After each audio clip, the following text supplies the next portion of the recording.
Hey, it's Melissa. I'm the writer and publisher at Wanging Dude Publishing, and thank you so much for being a part of the channel. If you're new to the channel, I am an Atlanta media personality who has decided to write her own memoir. It's something that people encouraged me to do while I was on the radio, but I really didn't have the time. And then the pandemic came, and I had the time. So I wrote my own memoir, and now I'm sharing this experiment with you because I created a publishing house called Wanging Dude Publishing. Another video explains why I chose that title. And it's an experiment. I'm going to publish this book. The target date is spring of 2025. Today, I want to talk about book design. So, there's a lot of layers to publishing your own book.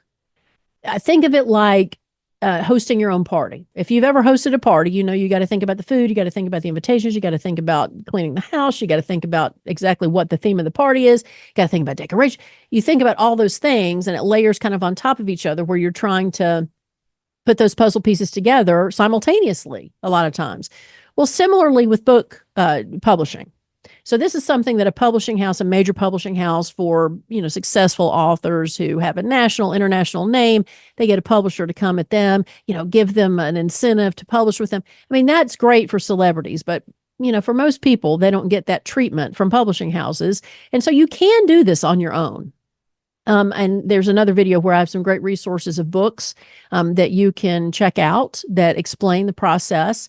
But I'm sharing this with you because I think there's a little pet peeve I've noticed during the pandemic. There's a lot of people who are like, oh, you can do this side gig and this is what you got to do, but you got to pay me to tell you.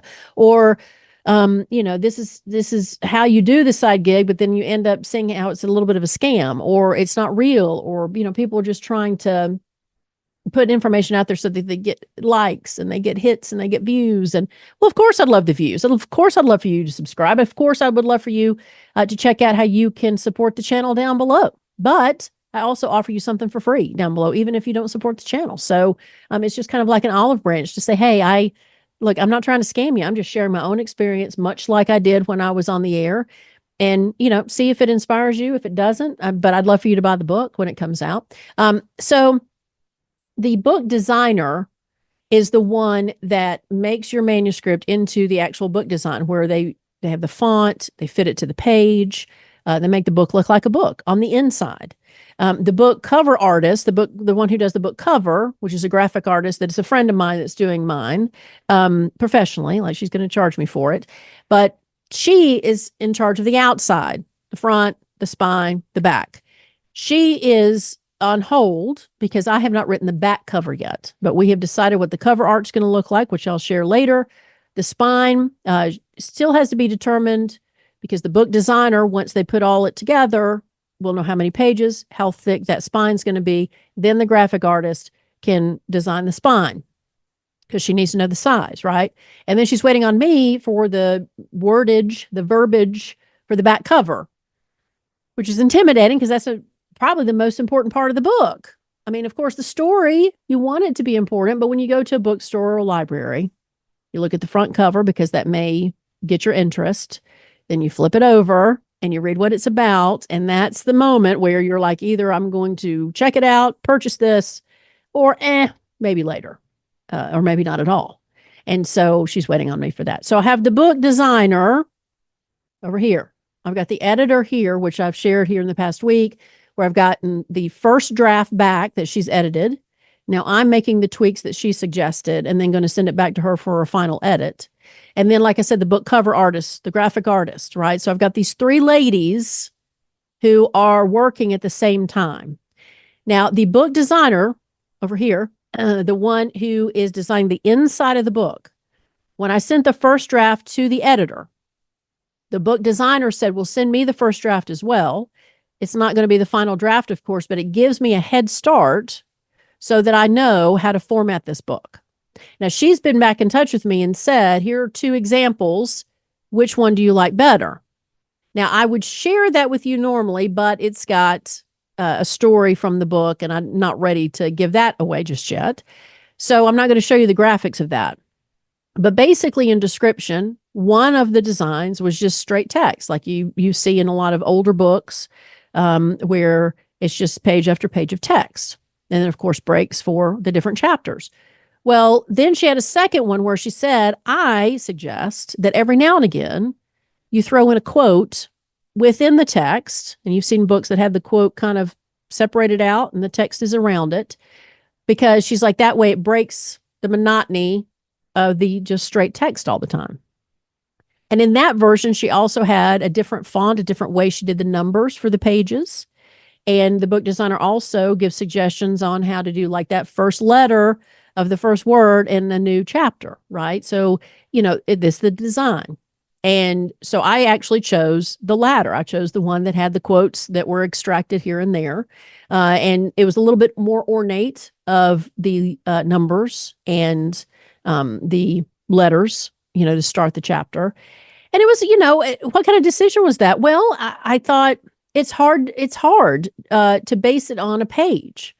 But it's just like the editor. It's a case where, okay, I send her the final manuscript when it's done with the editing process.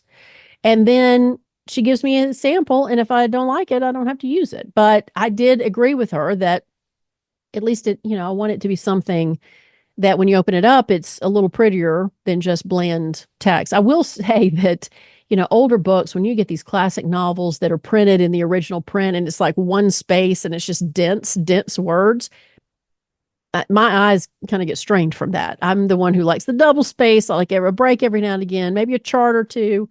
So my book will reflect more of that than a classic one. Book design. So again, it's like a party. You got the caterer, you got the decorator, you've got, if you have a big fancy party, then you have the valet. And so you make it easy on yourself and you also make it efficient. Because all of these people are on a calendar of their own. They're on a time schedule of their own.